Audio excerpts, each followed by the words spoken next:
Bueno, buenas tardes.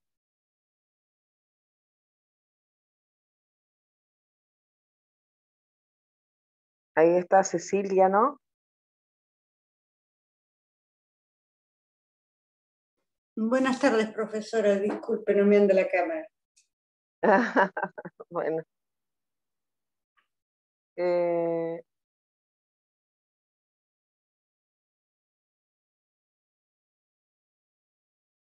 ¿Bien están compartiendo pantalla?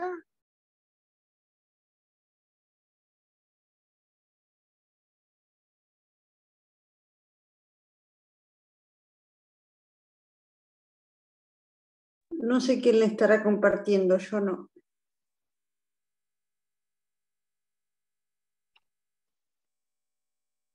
Bueno, no sé cuántos alumnos hay, no quiero tocar acá porque estoy con el teléfono. Yo estoy recién llegada de, de México en estos vuelos que se han convertido en tan famosos. El sábado, en el último vuelo, agarrada del ala, pude embarcar, si no me estaría todavía en México. Así que estoy un poco aturdida con la organización de las cosas y no quiero tocar nada para no meter la pata, y que ustedes me puedan ver. Cualquier cosa me dicen.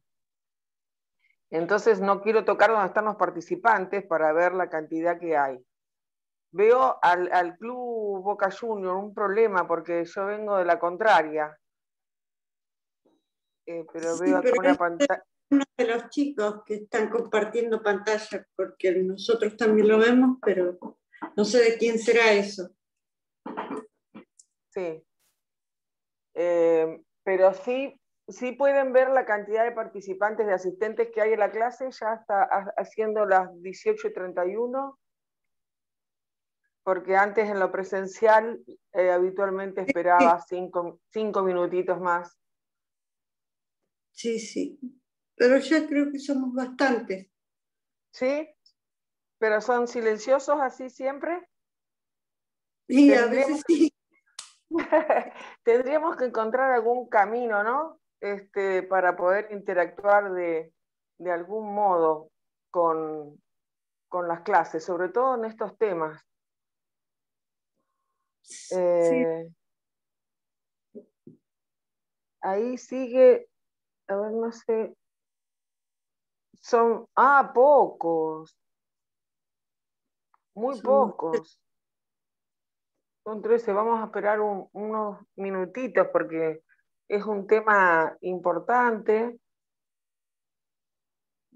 y es una pena. ¿Siempre sucede así?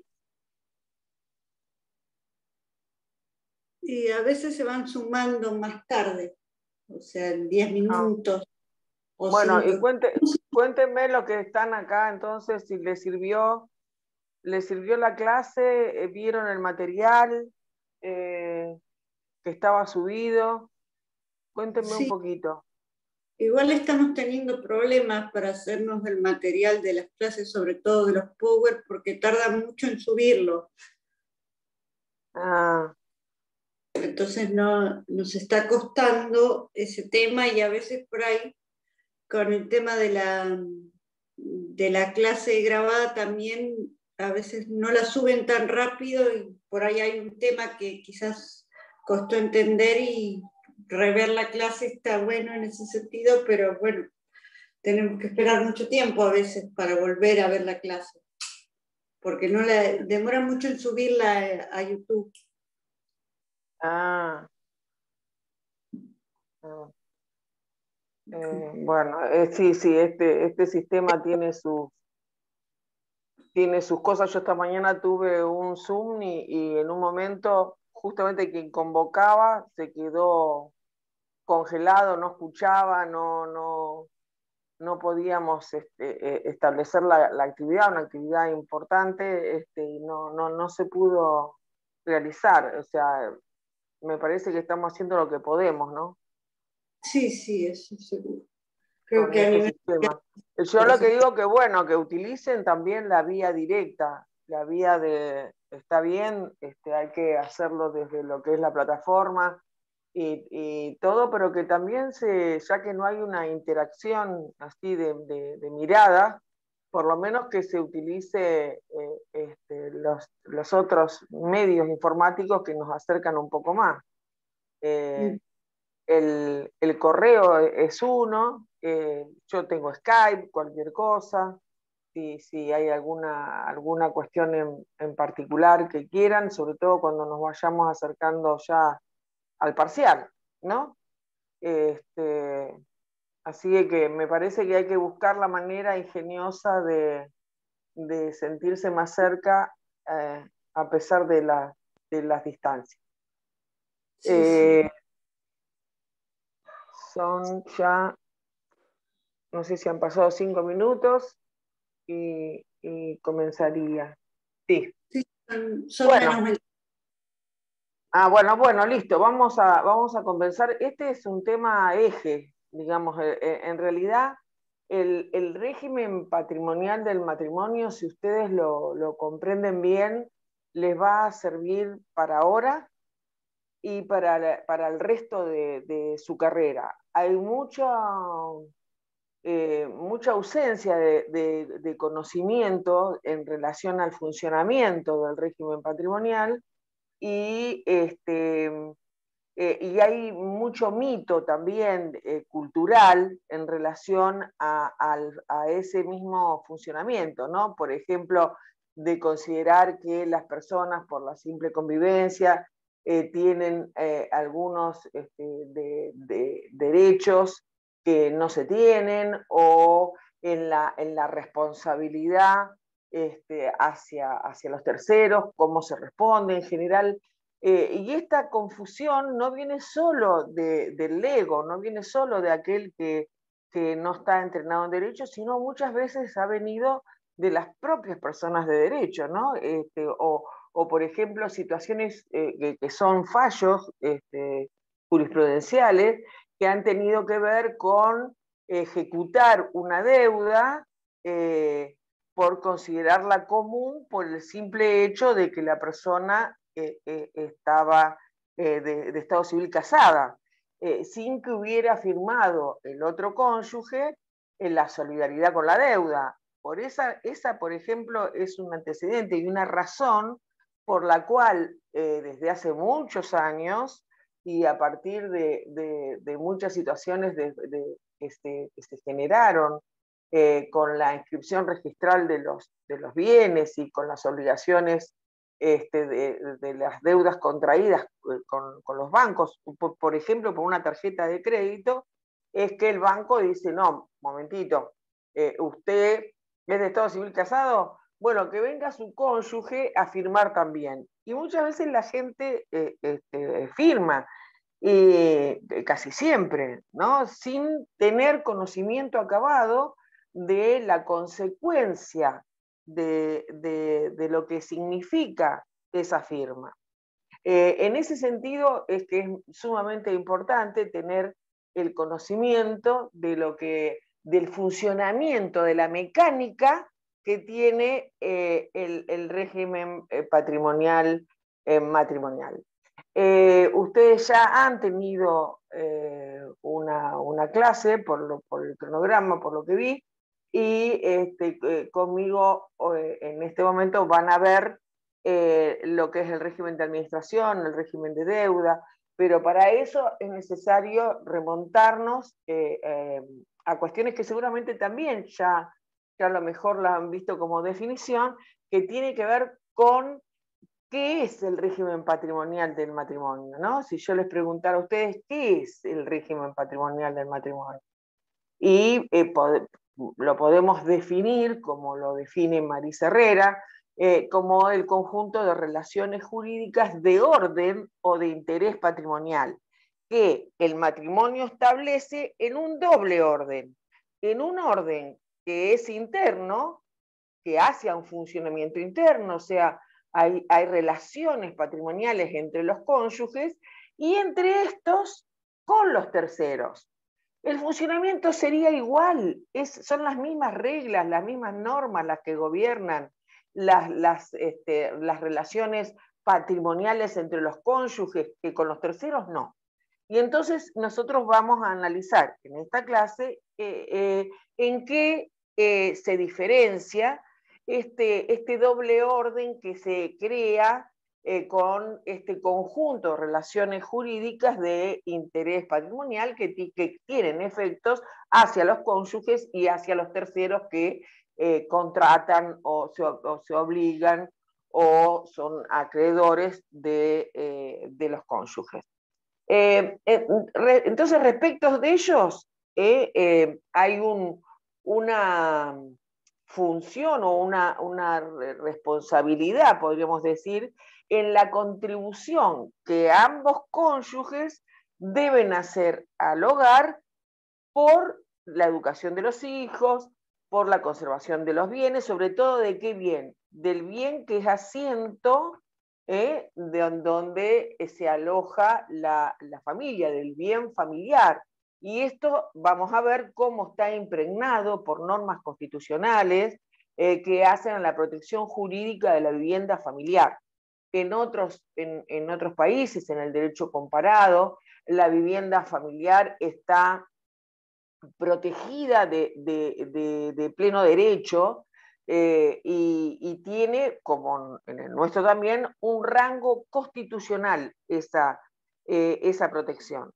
Nosotros tenemos y hemos tenido normas dispersas respecto de la protección jurídica de la vivienda familiar, hasta que ahora, en la reforma del Código Civil y Comercial, con mayor claridad se protege la vivienda donde es el asiento de la familia.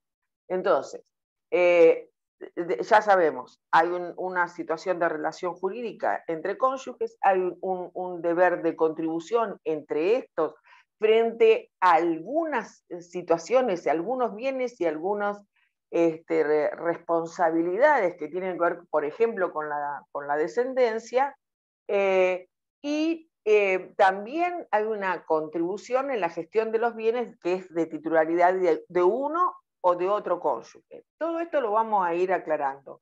Y respecto de los terceros, comprende todas las relaciones económicas que se establecen entre los terceros y con los cónyuges. Ahora, ese tercero puede ser un colegio, o puede ser una empresa que contrata con uno de los cónyuges.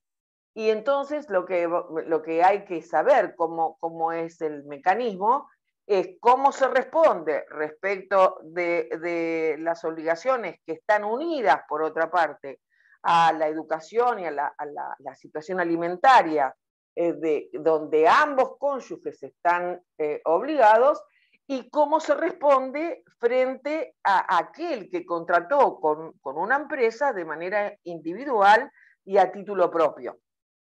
Ahí nosotros vamos a empezar a comprender cómo es el régimen. Entonces el régimen contiene reglas de calificación de los bienes que están vinculadas a esto que estoy diciendo, a la titularidad. Porque si yo tengo una deuda, mi acreedor se va a fijar si yo soy la titular del bien por el cual es prenda o garantía de ese crédito de mi acreedor. Entonces hay una relación con la titularidad, también hay una relación con la administración. Yo sé que ustedes ya vieron los regímenes, creo, con la disposición de los bienes, es decir, bueno, entonces los cónyuges pueden libremente, de acuerdo a la titularidad que tengan los bienes, de disponer de cualquier bien. En principio yo les podría decir que es así, que es bastante así, con la excepción que la norma tiene en relación a la protección jurídica de la vivienda familiar, al régimen primario que establece el régimen patrimonial del matrimonio, y en lo demás a cómo es la estructura de la gestión de la administración. Entonces, para eso también tenemos que saber cuál es el régimen en relación a las deudas y cuál es el régimen en relación finalmente a la liquidación de bienes. Si ustedes le preguntaran a cualquier persona que pasa por la calle y que no es abogado o abogada, o está vinculado con la materia, y le preguntara, le dirían que, que los dos son responsables y que los dos tienen que dar cuenta. Esa es la creencia que hay, ¿no? Que ambos cónyuges responden por los bienes que conforma el capital de la comunidad, en el caso de que fuera de la comunidad. Digo de la comunidad es un régimen, nosotros venimos de distintos regímenes que ustedes ya han visto, donde primó en la reforma esta puja por la autonomía de la voluntad y un régimen solidario. Este régimen solidario es el régimen de comunidad, que es el que coexiste, sigue existiendo este régimen de comunidad, con un régimen de separación. ¿Y esto qué quiere decir? Que el régimen de comunidad ha adquirido a lo largo del tiempo distintos nombres, ¿no? Anteriormente, en el Código Derogado decía sociedad conyugal. Una sociedad sui generis, una sociedad donde los aportes no estaban afectados justamente al afecto societatis, donde la manera de funcionamiento no tenía que ver con una sociedad. Sin embargo, por obra del artículo 1262, 1263 del Código derogado, se consideraba una sociedad conyugal. También el régimen de comunidad se considera una sociedad de ganancias. ¿Por qué? Porque las ganancias se liquidan al final de la comunidad. Por eso también genera mucha confusión, porque la gente simplemente vive, y en estas relaciones patrimoniales, como estaban conformadas, no se hacían demasiadas preguntas. ¿Cuándo cobra virtualidad? ¿En qué régimen yo estoy planteado? Cuando las papas queman, cuando ya no hay más proyecto común, cuando ya aparece el divorcio como la oportunidad para la vida, y entonces ahí empiezan a tallar la necesidad de liquidar los bienes y de ver de qué le corresponde a cada uno. Y ahí es donde aparece entonces esta cuestión de saber la titularidad de quién y las ganancias de quién y cómo se reparten esas ganancias. También se le llamó al régimen de comunidad como de propiedad común, es decir, porque uno de los regímenes de comunidad es que absorbía todo lo que tenían los cónyuges o que traían a la celebración del matrimonio.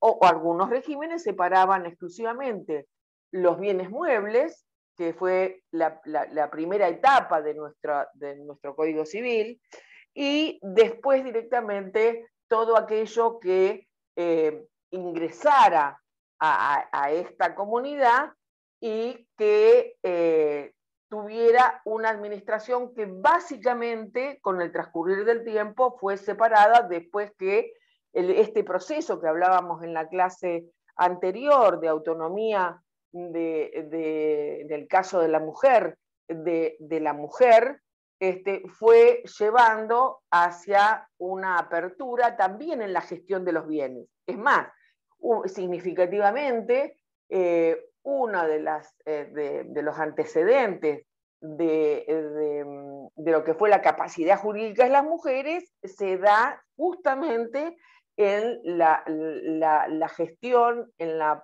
posibilidad de gestionar los bienes y de tener la disposición. Eso después de muchísimo tiempo, porque primero que estaba el poder marital, y entonces quien administraba, quien disponía, era exclusivamente el marido, tal como hablamos en la clase anterior cuando hablamos de matrimonio.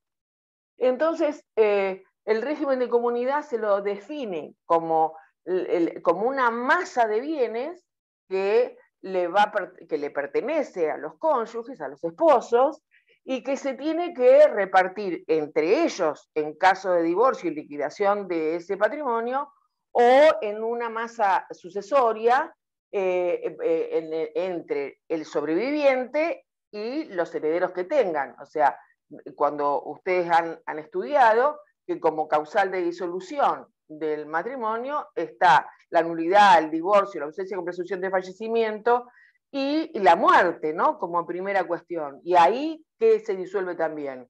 Este régimen se liquida, se disuelve, y entonces ahí hay que separar lo que es el derecho propio del sobreviviente y lo que va a pasar a la sucesión. Esta masa de bienes, que decir, bueno, nosotros nos casamos e ingresamos al matrimonio, yo como muy pobre, una computadora y qué sé yo, y un escritorio. Pero mi cónyuge aporta al matrimonio campos, negocios, y entonces, ¿qué significa esto? ¿Que se va a considerar que se atribuye un condominio a partir de la celebración del matrimonio? No. Y ahí es donde hay que empezar a pensar que los bienes requieren de calificación, que nosotros vamos a ver hoy cada uno de los rubros de la calificación de los bienes. ¿Por qué? Porque al momento de la liquidación, al momento en que se termina este régimen de comunidad, hay que poder establecer con claridad a quién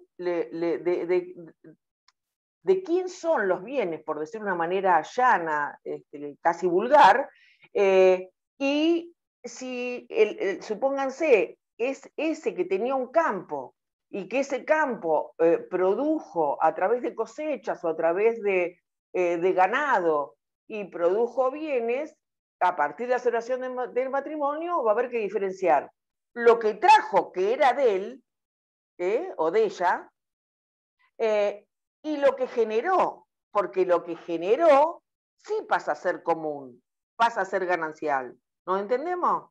O sea, hay una cuestión de titularidad, de que yo soy estudiante de abogacía, me estoy por recibir y espero para recibirme, para casarme, digo, espero para casarme el recibirme.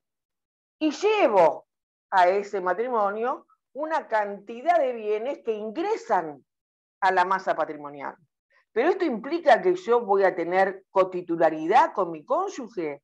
¿Esto implica que vamos a estar en condominio? No. Lo que sí implica es un derecho al goce común de esos bienes. De que después, al final, cuando hay que repartir los baúles, hay que sacar la cuenta de qué es lo que se generó como ganancialidad primaria, digamos, de esa comunidad, y la titularidad nunca la va a perder aquel que ingresó los bienes. Y entonces, en ese momento, en el momento de la liquidación de la comunidad, donde se reparte, por decirlo así, las ganancias que los bienes obtuvieran. Entonces, este régimen, ustedes me interrumpen si hay alguna cosa que no entienden, entonces, este régimen de comunidad tiene tres ejes muy, muy grandes y a su vez tres problemas para resolver. Una, que es la calificación de los bienes. No saben los líos que han habido, los antecedentes de jurisprudencia que han habido por la calificación de los bienes. Es decir, bueno, todo está muy bonito mientras nos queremos y hay estrellitas y colorcitos, pero al momento en que nos tiramos los trastos por la cabeza y no queremos saber más nada, o resolvemos que el proyecto común se terminó, ahí en ese momento es muy importante saber qué es de quién, de cada quien. Y entonces yo puedo decir, ese bien era mío, y el otro cónyuge o la otra cónyuge decir, no, ese bien es ganancial. ¿Cómo sucede en los juicios de liquidación de la comunidad, ¿no? Esto no estoy diciendo una cosa que no pase. Entonces, la calificación de los bienes significa que hay que determinar qué bienes son los que integran a la masa que se va a repartir entre los cónyuges y cuál es la masa de los bienes propios. Es decir, primera cuestión, calificar los bienes, cuáles son gananciales, cuáles entonces son de la comunidad, después vamos a ver todos los bemoles que tiene, pero cuáles son de la comunidad y cuáles son los propios. Ahora, tiene otro problema a dilucidar este régimen. Uno, como dijimos, la calificación, el segundo es la gestión. ¿Quién administra y quién dispone? Los casos de fraude a la comunidad, todavía me sale decir a la sociedad conyugal, a la comunidad, ha tenido mucha, y hay mucha jurisprudencia respecto del fraude en la administración. Primero porque había un poder marital consuetudinario, por todo lo que hablamos en la clase anterior, donde primeramente porque la mujer era una incapaz y fue accediendo lentamente a una administración. La adquiere legalmente, pero no la tenía culturalmente. Salvo, por supuesto, determinados estratos en determinadas situaciones, no generalizo, pero mayoritariamente, culturalmente, mientras se mantuvo la situación de la mujer en un segundo plano, y el matrimonio era exclusivamente heterosexual, entonces en esa situación había mucha confusión respecto de la administración y disposición de los bienes. Por ejemplo, yo he tenido casos donde la titular de bienes que representaban utilidades era la cónyuge, pero sin embargo quien tenía toda la gestión, la administración y la disposición de esos bienes era el cónyuge no titular. ¿Se dan cuenta? Y esto puede implicar, si no hay un régimen transparente de administración, un fraude eventual por la conducta que pudiera tener el cónyuge, como también están los que engrosaron el capital patrimonial, ¿no?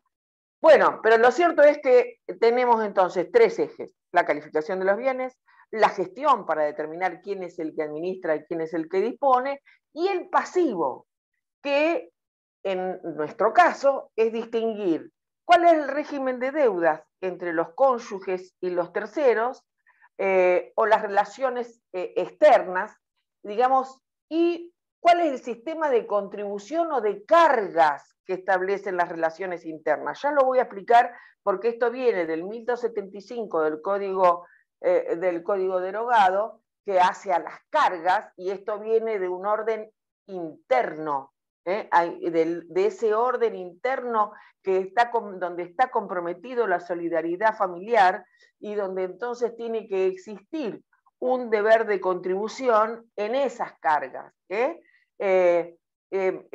Y la otra es cómo yo respondo frente a las relaciones externas que tengo, ya sea, hoy mencioné el banco, puede ser con cualquier prestador económico con el cual se contrate los miembros de la comunidad.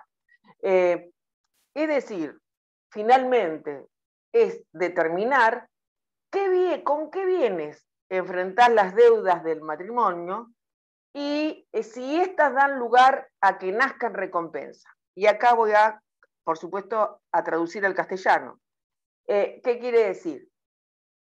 Si yo pago una deuda que es de la comunidad con dinero mío propio, porque yo tengo bienes que son míos, cuya titularidad me pertenece, adquiridos antes de la celebración del matrimonio, la comunidad me va a estar debiendo eso que pagué.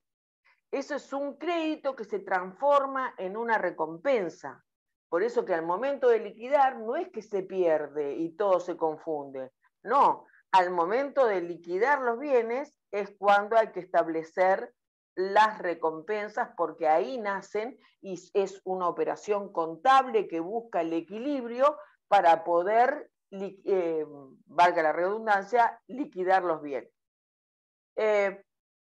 Bueno, ¿cuáles son esos tipos de comunidad que existen? Como les dije, veníamos de la administración marital, después de una administración conjunta, y también hay un tipo de comunidad separada o indistinta, es decir, todos ambos administran y disponen de manera conjunta, por el contrario, tienen una administración absolutamente separada, o indistintamente pueden actuar con determinadas normas y reglas que imponen los sistemas, los distintos tipos de comunidad. Ahora, ¿cuál es el sistema de nuestro código civil y comercial? Necesariamente, para entenderlo, hay que remontarse al Código Civil derogado. Como ustedes ya les deben haber dicho, el Código Civil derogado, ¿qué característica tenía? Un régimen único, un régimen legal, un régimen forzoso, inmutable, donde imperaba el orden público.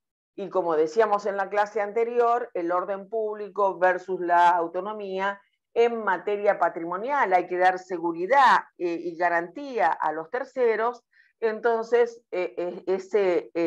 esa flexibilidad se da al traer el régimen de separación, que ya vamos a hablar. Pero estamos en el antecedente. Este antecedente del Código Civil argentino establecía un régimen de comunidad en las ganancias, es decir, todo el producido que tuvieran los bienes de la comunidad, 50 y 50. ¿Después de qué? Después de las bajas. Por eso se aplicaban las normas del derecho sucesorio, se sigue.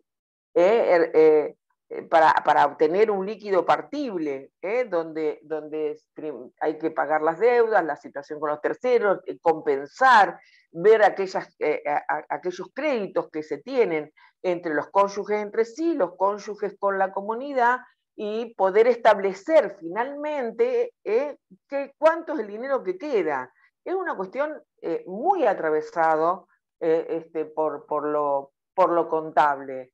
Pero lo que ustedes tienen que recordar que el régimen es una masa de bienes, que en nuestro caso es de comunidad, que se divide al momento de la disolución. También tenemos el de separación, pero ya vamos ahí. Ahora estamos exclusivamente en el de comunidad, que es el que rige si no se elige el otro. Y entonces, este régimen es así, es una masa de bienes que se divide al momento de la disolución. Y en el Código derogado lo tenía expresamente dicho, y se conformaban 4 masas. Las de los bienes propios del marido, decía el artículo, los bienes propios de la mujer, y los bienes gananciales de administración del marido, los bienes gananciales de administración de la mujer. Y entonces ahí era donde se conformaban 4 masas, y se decía que había una quinta masa, que era la de los bienes dudosos, que después una reforma vino a traer claridad respecto de cuál era el manejo que se debía tener sobre los bienes dudosos, porque era un resto atávico de resabio también machista, que cuando no se podía determinar el carácter del bien, era de administración del marido. Fíjense qué bonito. Bueno, la cuestión es que eso se reformó. Y la propiedad se determinaba exclusivamente por el título de adquisición. La titularidad es lo que marca la administración. La titularidad es lo que marca la administración. Y después teníamos un conjunto de artículos que partían, ya les digo, 1262, 1263, definían el capital de la sociedad conyugal, del 1266, el 65 no me acuerdo, del 1266 al 1270, hasta el 1271, se establecía qué carácter tenían los bienes, por ejemplo, en relación a causa anterior a la celebración del matrimonio, a la donación o al legado, causa o título anterior. No me salía la palabra que les quería decir. O sea, que hubiera una causa o un título anterior, y eso entonces garantizaba y garantiza la titularidad como un bien propio. Si hubiera una posesión que comienza antes de la celebración del matrimonio, ese inmueble, cuando se perfecciona el dominio, va a tener carácter de propio. Y no hubiera sido interrumpida esa posesión pacífica durante el tiempo que marca la ley. En los supuestos de nulidad, lo mismo, y en supuestos de fenómenos, digamos, físicos, geográficos, como puede ser la aluvión, la abulsión, la accesión, porque se aplican principios generales del derecho donde lo que accede sigue la suerte de lo principal, y lo que se añade también. Por eso que cuando hay una situación que se adhiere a la tierra, por ejemplo, un galpón en un campo. Vieron que cuando uno va por la ruta están esos galpones que son móviles. Ahí no podríamos hablar de un bien propio. Hablaríamos de un bien de carácter ganancial, pero si eso se adhiriera estuviera adherido a la tierra, pasara a ser un todo único, entonces ahí estaríamos hablando de un bien de carácter propio. Pero lo que importaba en aquel momento, en el código derogado, el artículo 1271 establecía una presunción de ganancialidad. Cuando no se podía acreditar la titularidad, todo bien que ingresara a la sociedad conyugal se consideraba ganancial. ¿Por qué? Porque la ganancialidad es entendida, y era entendida por los juristas, como el sistema más solidario entre los cónyuges para equiparar las diferencias existentes muchas veces desde lo económico. Como les dije, la capacidad jurídica de la mujer que fue evolucionando, así como la educación, la obtención del acceso a las universidades, la obtención de su trabajo, que en un primer momento se llamó peculio y que se le reconoció la capacidad de su administración. También se hablaba de un patrimonio reservado que tenía el derecho de administrar la mujer. Y a partir del año 1926, por obra de la ley ómnibus 11357, la mujer administraba los bienes gananciales de administración reservada, o sea, aquellos que ella se adquiría por su trabajo o profesión durante el matrimonio, y le permitían entonces, a través, o que fuera un oficio, un empleo, un comercio, una industria, y entonces de esos bienes iba a mantener la administración. ¿Cómo fue evolucionando esto? Estamos hablando de 1926, la 11357, aparece el derecho a voto de la mujer en 1947, todas las leyes sociales del gobierno peronista, y con eso las leyes hacia la mujer, la reforma constitucional del 49, que después no quedara trunca, pero que traía todos estos derechos sociales de amplitud y de autonomía. Así es que en la reforma integral, después de todo lo que sucedió en la historia de nuestro país, de 1968 que interviniera el doctor Borda, se establece ahí, se crea un régimen de separación de la administración, porque la mujer ya había alcanzado un grado de autonomía, de capacidad jurídica mayor a el momento en que se sanciona la ley y el régimen era de incapacidad. Y entonces, el 1276, en 1275 establecía el régimen interno, o sea, las cargas de la sociedad conyugal, que después vamos a ver. Digo, esto es para poder ver con claridad lo que pasa ahora, que no, que mucho de esto es el insumo, es la esencia de los artículos actuales, por eso lo traigo. Y el 1276 decía, cada uno de los cónyuges mantiene la libre administración y disposición de sus bienes propios y de los gananciales que se encuentren bajo su administración, con la salvedad del 1277. ¿Y qué era el 1277? El asentimiento conyugal. Es decir, algunos bienes no podés hacer lo que querés. Para algunos bienes le tenés que pedir el asentimiento conyugal al otro cónyuge, que ahora después lo vamos a ver. Y en el 2003, por una ley, se reforma la norma respecto de los bienes dudosos que caían bajo la administración del marido, o sea, el resto atávico marital, haciéndolo recaer conjuntamente, es decir, en un condominio sui generis, en ambos cónyuges. Cuando había un bien de titularidad incierta, pasaba a ser de titularidad de la administración de ambos cónyuges. Y entonces la norma dispuesta de este modo trajo como consecuencia una responsabilidad por las deudas que eran comunes para las cargas, para la carga de la comunidad.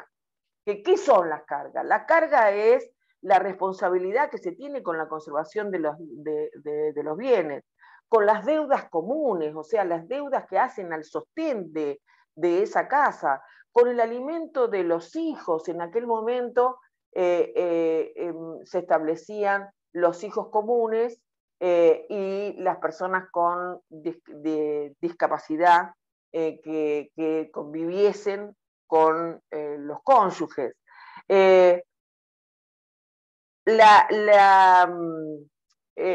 Lo que se llamaba la colocación de los hijos. La colocación de los hijos se denominaba a aquel gasto que tiene que hacer la comunidad, digamos, la relación patrimonial del matrimonio, para sostener a los hijos, por ejemplo, que están estudiando la carrera de Derecho. Y entonces los que no viven en la ciudad de Mar del Plata le tienen que pagar un departamento, o le tienen que pagar el viaje, o después ya para instalar su primer estudio van a necesitar un apoyo, y entonces ese apoyo se denominaba la colocación de los hijos.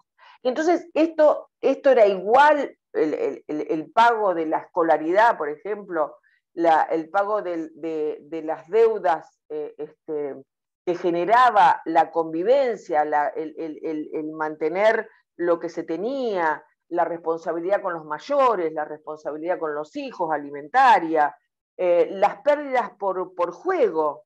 Las pérdidas por juego son una carga de la comunidad, y entonces no se podía reclamar.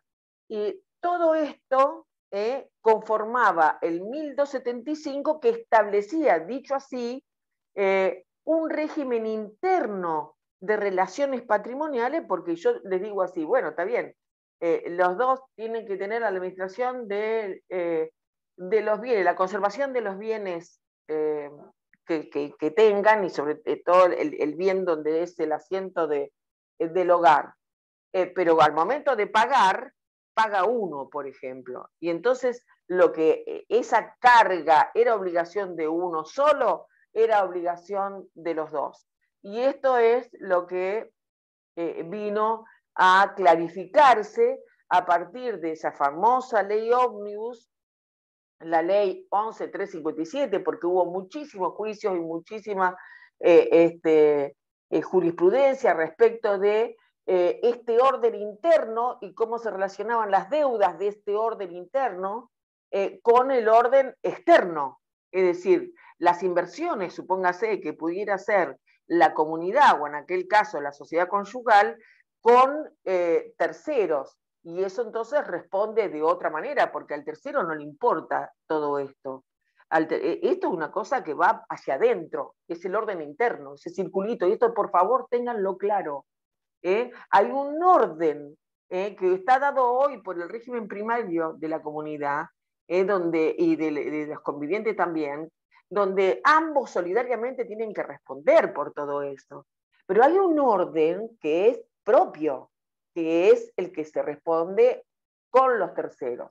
¿Y de dónde viene toda esta locura? ¿De dónde viene esto que se define de este modo? Viene justamente del artículo 5 y 6 de la ley 11.357, que la ley 11.357 establecía, vino a decir con toda claridad que ni la mujer responde por las deudas del marido, ni el marido responde por las deudas de la mujer.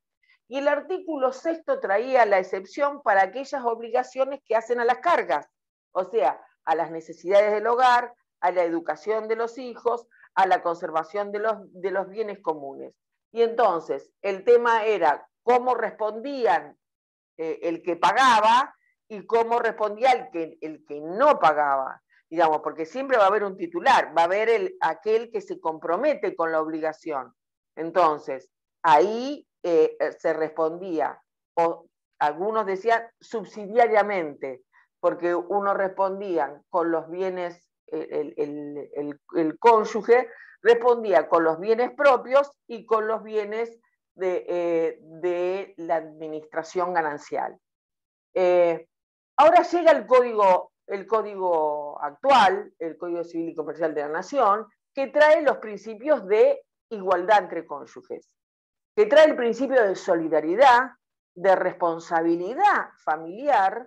Esto tiene mucha importancia en materia de alimentaria y en materia de responsabilidad parental. Piensen que la responsabilidad parental, primero que nada, es el derecho de realización de los derechos de los hijos, y entonces esto implicó un cambio de paradigma extraordinario que vino a traer la reforma de nuestro código.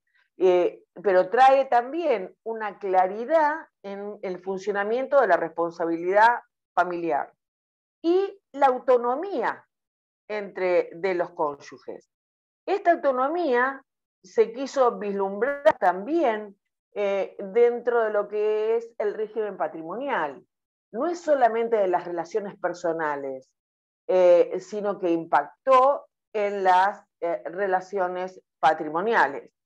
Nosotros ya teníamos convenciones matrimoniales, yo no sé si ustedes han visto las convenciones matrimoniales ya, para en todo caso pasarlo, pero simplemente para decir que son los acuerdos de pactos y contratos que los cónyuges establecen antes de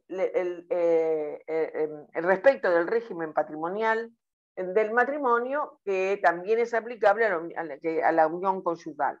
Estos que son anteriores al matrimonio se confirman con el matrimonio y estaban prohibidas, solo podían dos en el código anterior, y hoy se legitima que existan convenciones matrimoniales que van a quedar confirmadas con el matrimonio, que contengan la designación y el avalúo de los bienes que se llevan al matrimonio, las donaciones que entre los cónyuges se hagan. Antes el código derogado establecía las donaciones que el marido hiciera a la mujer. Esta era una discriminación positiva. Hoy, por el principio de igualdad entre el hombre y la mujer, las donaciones que se lleven al matrimonio y la opción que se haga respecto del régimen del patrimonio. Y entonces acá tenemos, como veníamos diciendo, los dos regímenes, El de comunidad, que es el régimen supletorio para cuando no se hace la opción, y el régimen de separación de bienes que implica que cada uno sigue por su lado con sus bienes y no tienen nada, salvo el régimen primario, ¿no? Pero que no puede haber intromisión en el capital propio que tenga cada uno de los cónyuges. No significa que el código les permita a los cónyuges entonces antes de, o sea, Nicole Kidman y este que hizo Misión Imposible, ¿cómo se llama? Y el actor este que ahora no me acuerdo, cuando se divorciaron, que elaboran su propio régimen. Están dentro del marco legal, pero solo se les permite optar por un régimen de separación o mantener el régimen de comunidad.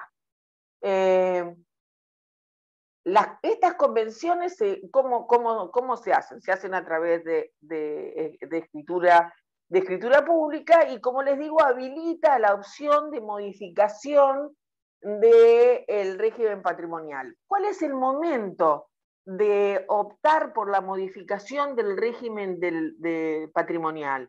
Y después de la celebración del matrimonio hasta haber transcurrido un año de aplicación del matrimonio, ya establecer,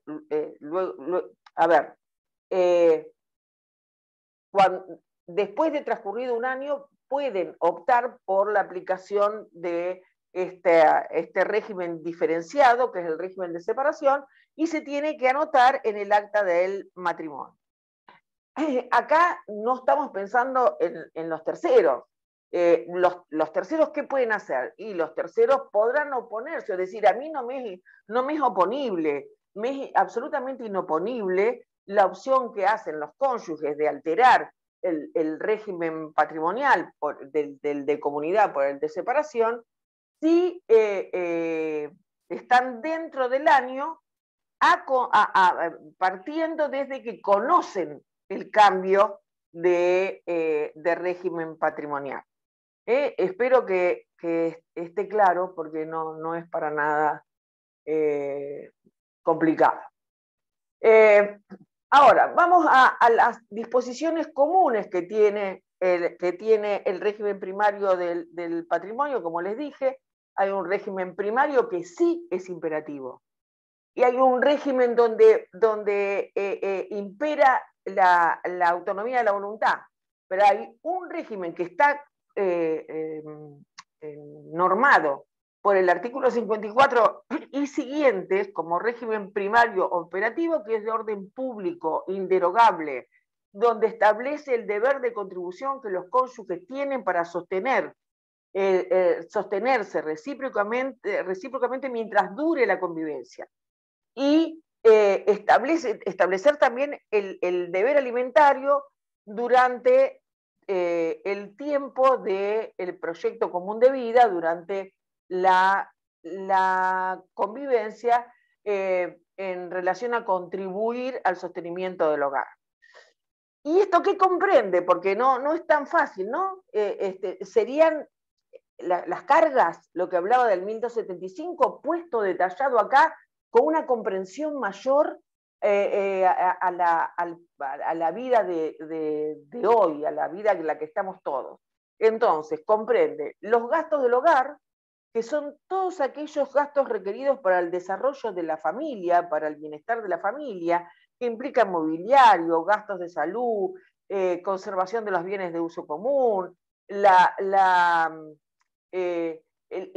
tener en cuenta el nivel de vida de esta familia, porque los gastos que puede tener una familia no son proporcionales a los que puede tener otra.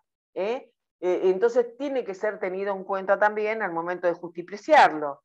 Tienen que ser valorados los gastos de crianza y la educación de los hijos comunes, la obligación común que tienen respecto de los progenitores, es la obligación y el derecho a criar a sus hijos, y que se extiende no solamente a la alimentación y a la educación, sino que se extiende también a los afines, digamos que si hubiera una familia ensamblada y hubiera hijos afines, la obligación alimentaria le alcanza al padre afín o madre afín.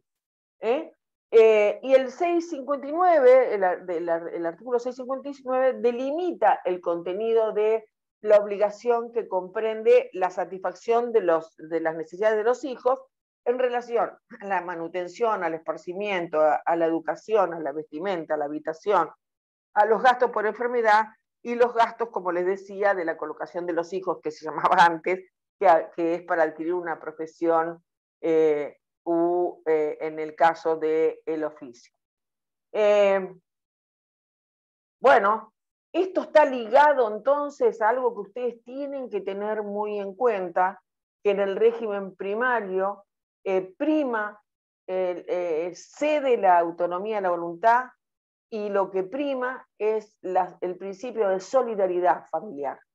Y entonces, en función de ese principio de solidaridad, también se extiende a las obligaciones, y a las obligaciones restringidas. Por eso el artículo 455 dice que el deber de contribución a los gastos insume también el sostenimiento a las personas menores de edad, con capacidad restringida o incapaces. Yo quisiera tener un espacio para poder hablar exclusivamente de capacidad restringida o incapaces, porque no estoy de acuerdo con la denominación, si no se entiende lo que significa la reforma en materia de capacidad jurídica respecto de capacidad restringida o incapaces. Yo entiendo que la incapacidad ha desaparecido, y así lo ha dicho la Corte Suprema de Justicia de la Nación, pero me significaría una clase entera poder hablar de esto. Ojalá que tenga la oportunidad de poder hablar.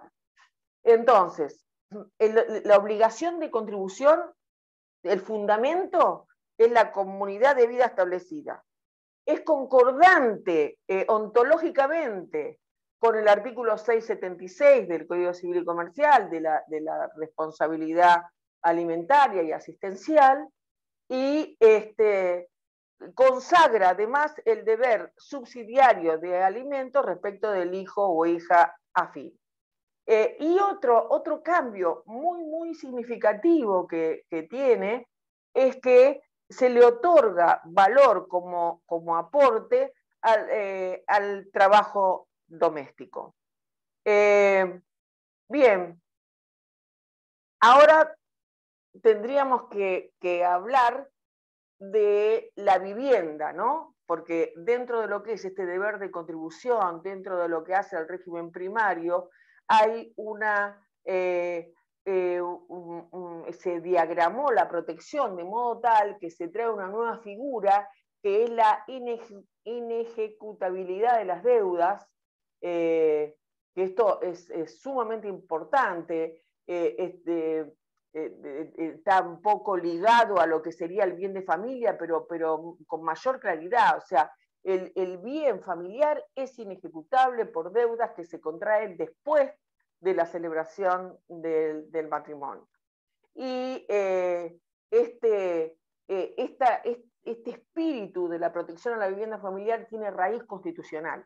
Y tiene más que la raíz constitucional, tiene una raíz dentro que está aferrada al sistema de derechos humanos, a la Convención de Derechos Humanos y a los pactos de derechos civiles, económicos y culturales, respecto del valor que tiene el morar, el valor que tiene el tener una casa, el valor con lo que significa como contenido de vida y evolutivo, el tener donde arroparse, lo que para los tratados internacionales en materia de restitución de menores se le da valor a lo que es la querencia, a lo que significa, y en los que hemos tenido que resolver situaciones de atribución a la vivienda familiar, se tiene muy en cuenta respecto del significado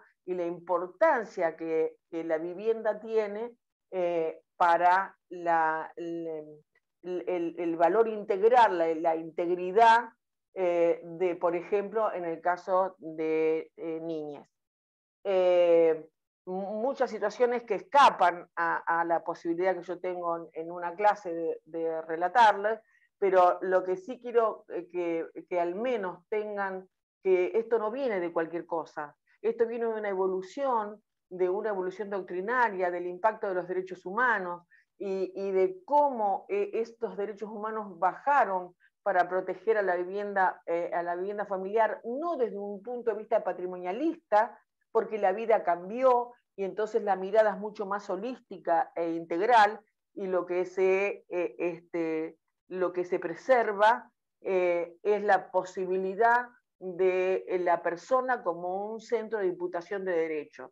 Y para eso tiene que tener cómo y tiene que tener dónde. Y hay algunas cuestiones que son inviolables y que están justamente garantizadas en las convenciones y tratados internacionales que nuestro Código Civil y Comercial mantiene en los artículos 1 y 2 al referirse a que siempre se ha de ir a ellos para tener en cuenta entonces el valor de la norma instaurada.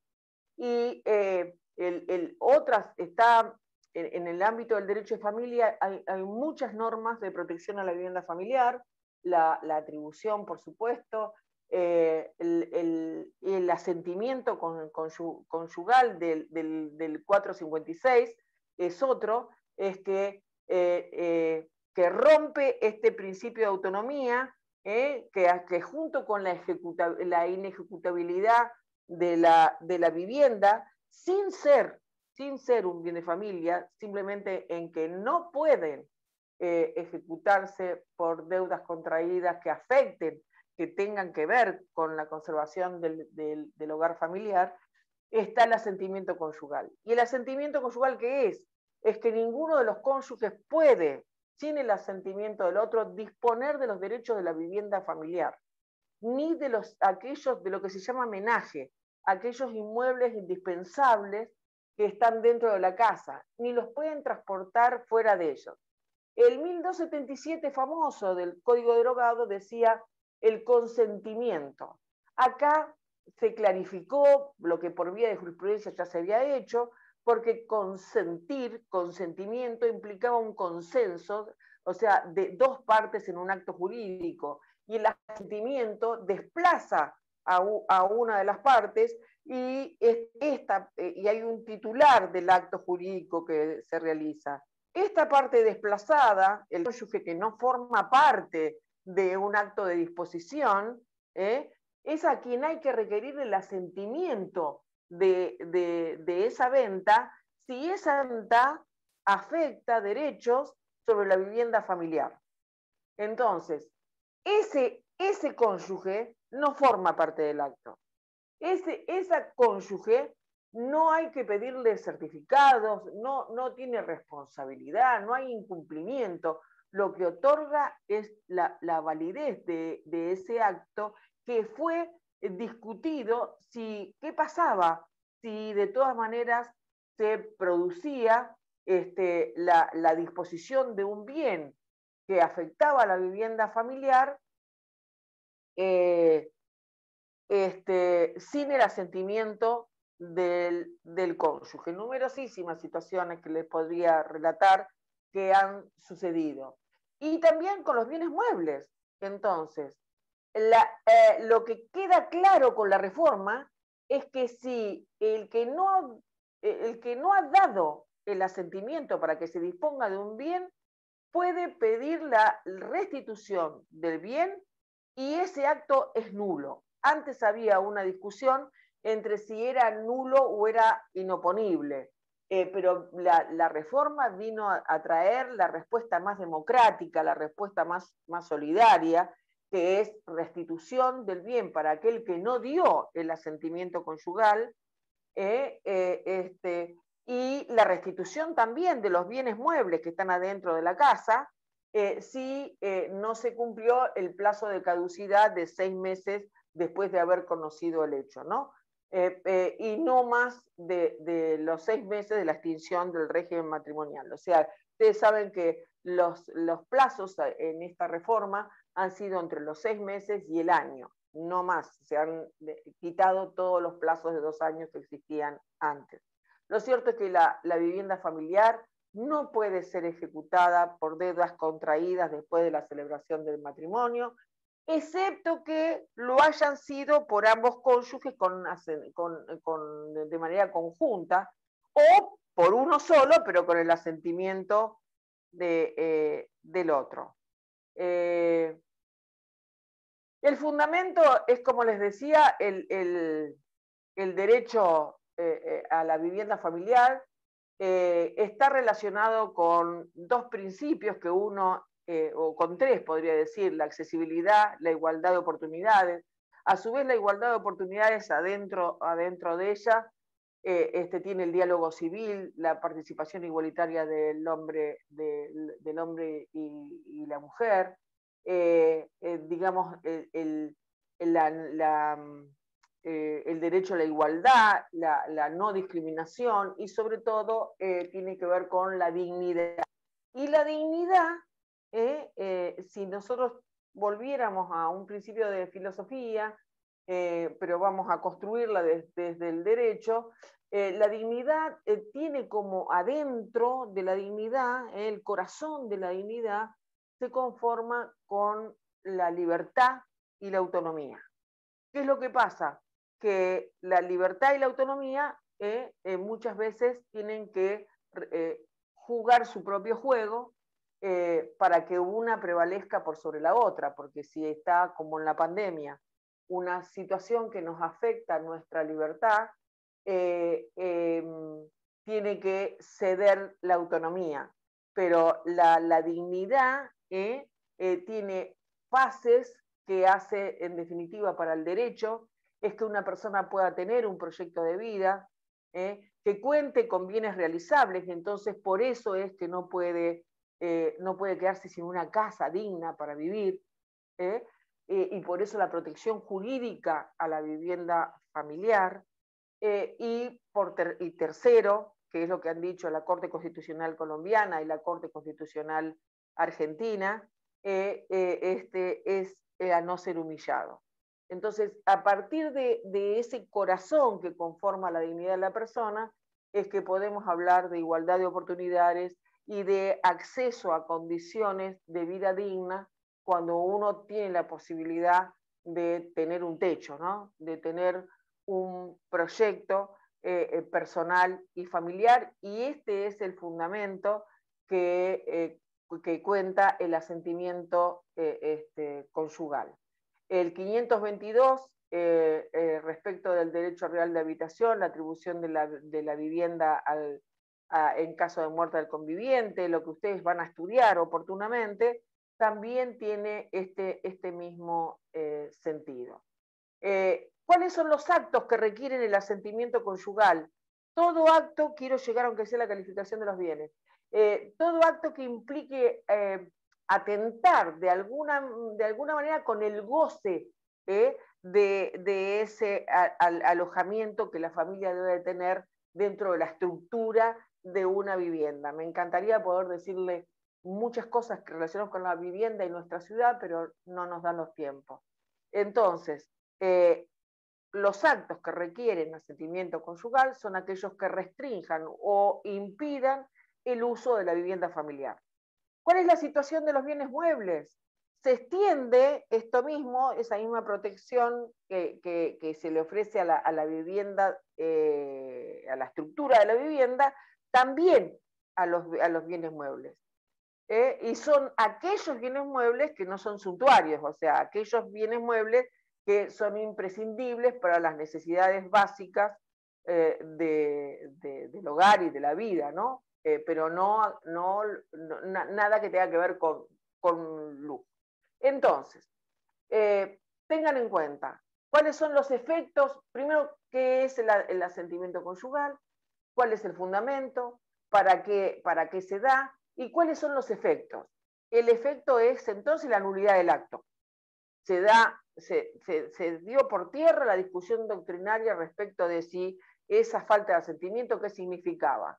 Y solo en una posibilidad, cuando no es imputable al otro cónyuge, y hay una oposición frente al asentimiento conyugal, se le puede pedir autorización al juez, que va a ver las cosas concretas para poder otorgarlo.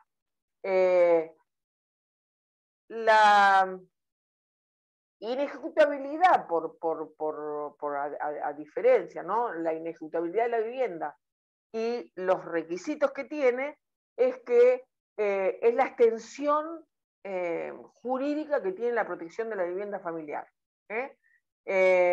Y los requisitos que tiene el asentimiento es que no se puede dar un asentimiento anticipado, no se puede dar de manera irrevocable.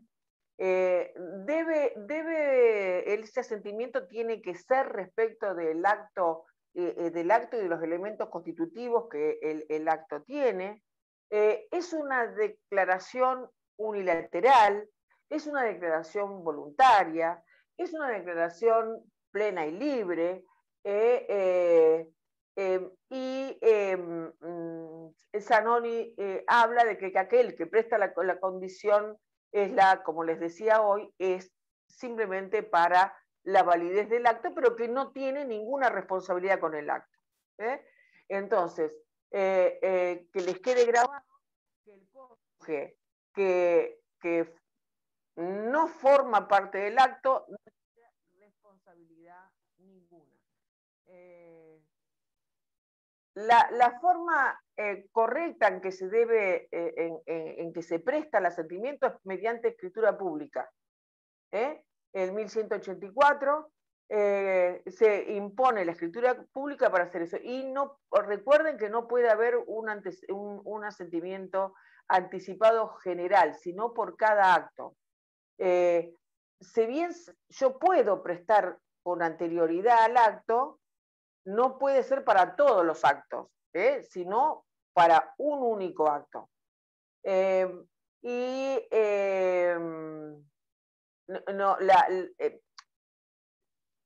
No hay posibilidad de un asentimiento anticipado. El código actual ha revocado esa posibilidad anterior que existía.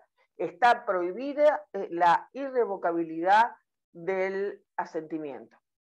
Como carácter estrictamente jurídico, como acto, es un negocio jurídico familiar.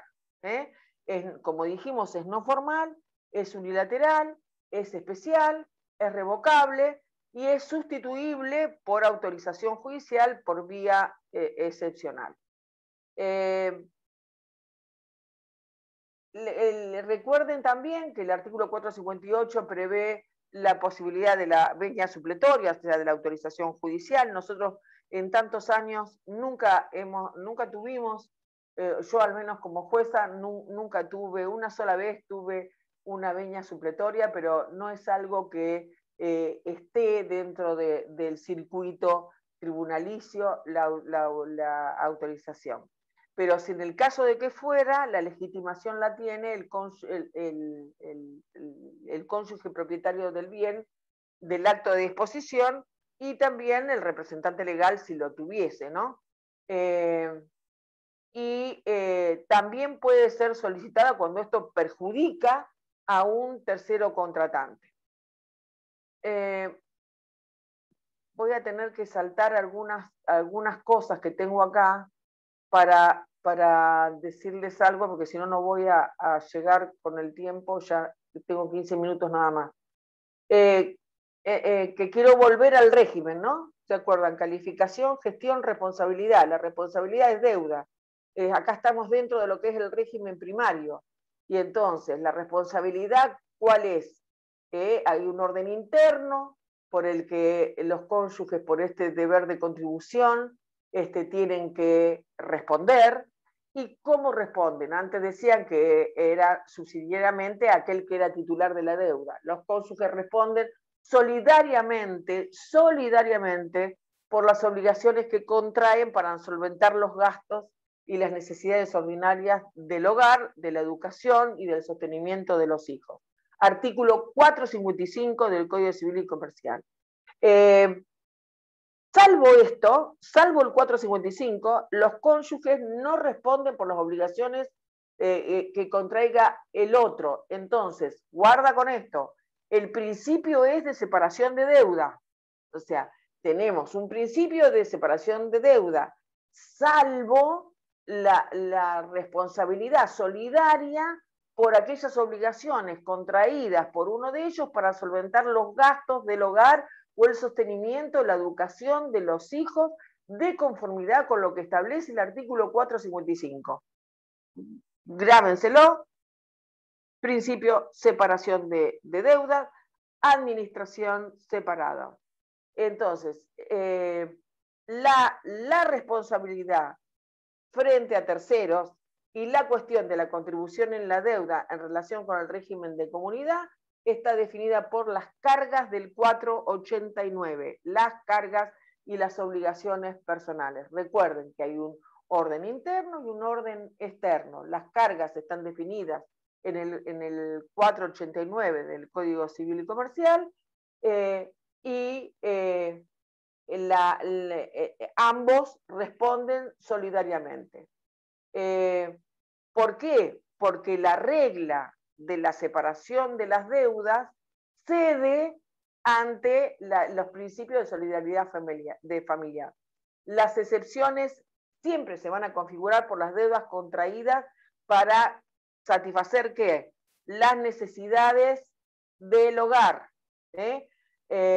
La obligación de aquel que no contrajo la deuda, por ejemplo, hay uno que es titular ante el colegio de una deuda, tiene la naturaleza para responder ante esa obligación a partir del principio de solidaridad legal. O sea que es un caso de solidaridad pasiva, ya que el acreedor puede ir contra uno o contra otra. Serían lo que son, no sé si recuerdan de obligaciones, aquellas obligaciones que tienen unidad de objeto y de causa. ¿Qué otra cosa? Estamos hablando, ¿no? Siempre de la responsabilidad con las cargas. Las necesidades ordinarias del hogar de convivencia, las necesidades del hogar relativo siempre al grupo de que se trate, los alimentos entre parientes, esto sin perjuicio de que pueda haber una acción recursiva, una acción de regreso, cuando, por ejemplo, el padre afín ha pagado y no ha pagado el primer obligado, que es el padre biológico de sus hijos afines. Y entonces esa acción de regreso está expedita para quien ha contribuido con los alimentos. Como ya estamos terminando, y si no en la clase anterior, en la clase que viene igual, porque este es un tema muy importante, les quiero decir entonces, este es el régimen primario que se rige por estas normas y por estos requisitos: asentimiento, inejecutabilidad, las cargas, cómo es el mecanismo de la responsabilidad de deudas en el régimen primario, y como respecto de los terceros, ¿no? Que los terceros es como por los principios generales del derecho, el patrimonio será la garantía, la prenda para los acreedores. Pero quisiera por lo menos decirle la diferenciación de la calificación de los bienes, qué bienes son los que se consideran propios y qué bienes son los que se consideran gananciales, establecidos por la ley, establecidos por el Código Civil y Comercial. Para decirlo de una manera llana, bienes propios son aquellos que se llevan al matrimonio de propiedad de uno de los cónyuges. Los podemos ir mencionando, yo los tengo acá. aquellos que se adquieran por herencia, legado o donación, y si una donación los afecta a ambos cónyuges, tendrán ambos la responsabilidad y la respuesta de responsabilidad respecto de esos bienes, excepto la recompensa que le deban a la comunidad por los cargos que soporte esto, porque acuérdense que la relación es así. Puede haber un crédito generado entre los cónyuges entre sí, porque uno le paga al otro con dinero propio, con bienes propios, y puede haberlo en relación a la comunidad. Todo eso se van generando créditos. Esos créditos tienen que ponerse en un lugar para poder después, en una cuenta, para después realizar a través de esa recompensa el equilibrio financiero para poder liquidar. Después es bien propio aquellos que se reciban también de manera conjunta por herencia, legada o donación. Hay un fallo muy interesante de Roberto Arlt, al que le guste la literatura, respecto de la propiedad intelectual que fuera discutido en materia sucesoria también. Pero la propiedad intelectual, artística o industrial es propia, no lo es el producido. El producido hace a la comunidad, pero la inventiva, la propiedad intelectual es la creación, ya sea artística o industrial, es absolutamente propia. A ver, dice en la filmina que tengo, dice, no son propios los bienes recibidos por donaciones remuneratorias, excepto que los servicios que dieron lugar a ellas hubieran sido prestados antes de la iniciación de la comunidad. Es decir, en el caso de las donaciones remuneratorias, que también hubo mucha discusión antes de la reforma, de aquellos servicios que se han prestado y hay una donación, por ejemplo, de lo donado excede a una remuneración por los servicios que hubiera recibido, la comunidad le debe una recompensa al donatario por el exceso de esa donación. Después la permuta con otro bien propio, la reinversión. Si yo tengo un bien, vendo y reinvierto en otro bien, ese bien sigue manteniendo el carácter de propio. Yo les comentaba, no sé si a ustedes, que en un caso que tuve de liquidación de la sociedad conyugal, como se llamaba en aquel momento, el cónyuge defendía que la propiedad que había adquirido era de él, era propia, y la cónyuge decía que era ganancial, porque habían hecho una cantidad de mejoras. ¿Cómo pudo él demostrar que efectivamente ese bien le era propio? Si en principio la titularidad la tenía él, pero casado con su cónyuge, así figuraba en el título.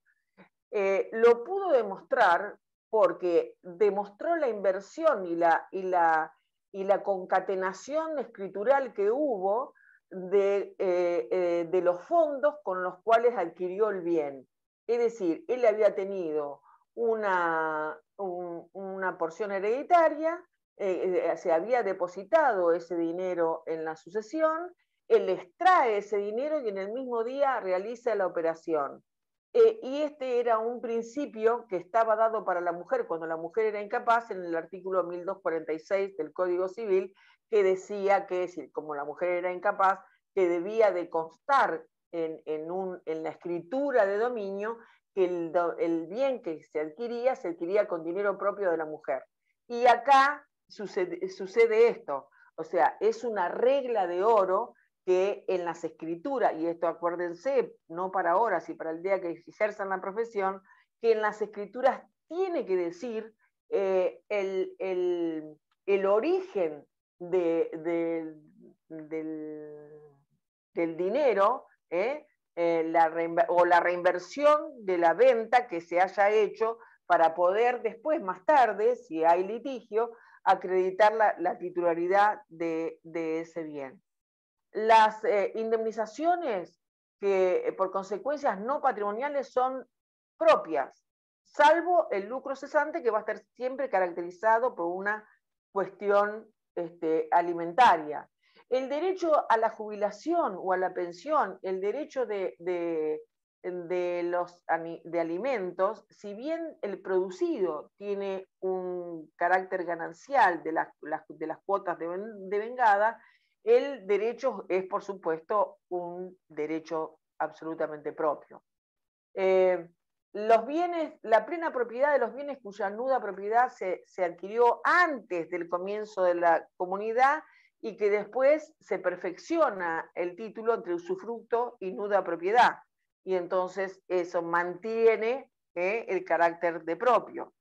Las ropas, la ropa que es los objetos de uso personal de los cónyuges, salvo que, no sé, fuéramos Carolina de Mónaco y se compra no sé qué cosa, que es por el fin de la compra que adquiera otro carácter el bien, pero en principio la ropa y los objetos de uso personal son bienes propios de los comuneros, o sea, de la comunidad. Ya voy terminando, tenemos cinco minutos. Hay una manera de evaluar cuándo es propio el bien. Esto que yo hablaba de generar un crédito dio una teoría, una doctrina, que es la teoría de los bienes mixtos. Es decir, cuando un bien se adquiere en parte con dinero propio y en parte con dinero ganancial. Bueno, la jurisprudencia y un fallo muy conocido del año 92, el caso Sáenz, que estableció que las porciones indivisas que se adquirieran, era una persona que había heredado el 25% hereditario y después compró el 75% restante. Ahí construye una gran obra y después la cónyuge reclamaba la ganancialidad de ese bien. Entonces la Cámara hace una interpretación jurídica del poder funcional que tenía esa primera adquisición y cómo irradiaba a las siguientes, y quedó la calificación única de los bienes. Y eso se traslada a la reforma del Código actual, donde específicamente establece entonces que no hay más bienes mixtos, lo que hay es un crédito en su caso, o la calificación de como bien propio. Pero ¿cómo se toma? Y por el mayor valor también, porque fíjense lo que dice, ¿no? la norma, dice, si el saldo es superior al valor del aporte propio, el nuevo bien es ganancial, sin perjuicio de la recompensa debida al cónyuge propietario. Es decir, aquel que si al revés el mayor valor fuera propio, entonces ese bien va a tener carácter de propio. Es la teoría del mayor valor, así como estaba el de la accesibilidad, cuando una isla se une a otra y entonces sigue la suerte de lo principal y entonces el carácter va a ser propio. Los créditos o indemnizaciones que subrogan en el patrimonio de uno de los cónyuges a otro bien propio, los productos de los bienes propios, con excepción de las minas, de donde ahí hay ganancialidad por lo establecido en el Código de Comercio, y con la cría de ganados también hay una diferenciación, porque la cría de ganados son propias, lógicamente. Si yo tengo un campo con determinada cantidad de ganado, ese ganado es mío, no es ganancial, pero ese ganado va a dar vaquitas, y entonces esa descendencia, las crías van a ser gananciales. Y la comunidad le va a deber al cónyuge propietario una recompensa, es decir, un crédito. Pero porque las vacas originarias, se lo digo bien burdo para entender, son de él. Y la cría pasa a ser ganancial. Yo voy ya es la hora, y los aturdí de todos los costados, me parece. No sé si quedó alguno, si están ahí, porque no veo los participantes, no lo estoy mirando, pero en el próximo lunes vamos a terminar, es muy poquitito lo que queda fraude y terminar con la gestión con los terceros de la responsabilidad. Hoy hemos visto básicamente lo que es el régimen primario, ese orden interno de cómo se mueve, cómo se responde, cómo se administra.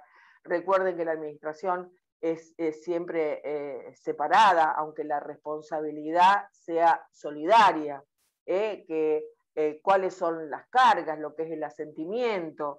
Eso es muy importante para llegar al examen, conociendo qué es la inejecutabilidad y los requisitos de la inejecutabilidad del bien, los gastos del hogar, quién es responsable, por qué es lo de los alimentos.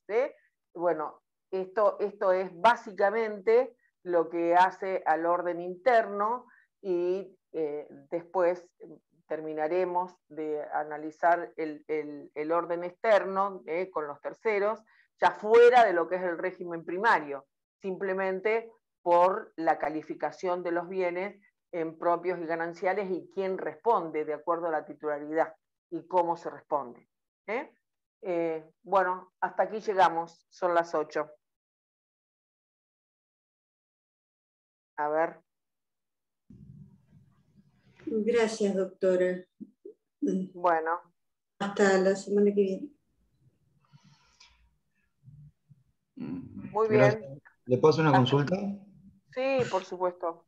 Rápido. Quería saber si daño emergente, lucro cesante y honorarios profesionales serían de la comunidad o propios. Los honorarios son de la comunidad. Bien. Hay bien. una eterna discusión jurisprudencial, pero el lucro cesante es también de la comunidad porque tiene carácter alimentario. Y bien. Entonces se difiere de las indemnizaciones de neto carácter patrimonial. Perfecto. Personal, quiero decir, ¿no? Bien. Y lo último, ¿dónde podría buscar un poco más sobre los bienes dudosos que no lo entendí bien? Los bienes dudosos son aquellos bienes inciertos, los que no tienen titularidad. Uno tiene un objeto que llega a la casa que es de valor, pero que no tiene título de dominio, que es lo que va a fijar la administración y la disposición de quién es el titular. Entonces, en un primer momento, en la evolución de las leyes, se estableció que eran de administración del marido, exclusivamente. Y después, en el 2003, se modifica y se dice que cuando hay un título incierto, es de propiedad y administración de ambos cónyuges, o sea, es conjunto, es un cuasi condominio. ¿Eso también en muebles e inmuebles es lo mismo? No, sí, es lo mismo, lo que pasa que las reglas son distintas, porque en uno vale el título y en otro vale la posesión. Perfecto, pero también se consideran de la misma unidad de administración. Sí. Marisa Herrera tiene un tratado que está por articulado, por internet tienen el código comentado, si no quieren ir a la bibliografía, que perfectamente lo pueden encontrar. Pero esa es la definición, ese es el razonamiento. Continuaba, era el resto del poder marital que hacía que tuvieran la disposición y la administración de los bienes de origen incierto. Y eso se modificó ¿con qué fundamento? Con la igualdad entre los cónyuges. Muchísimas gracias. No, de nada. Un placer.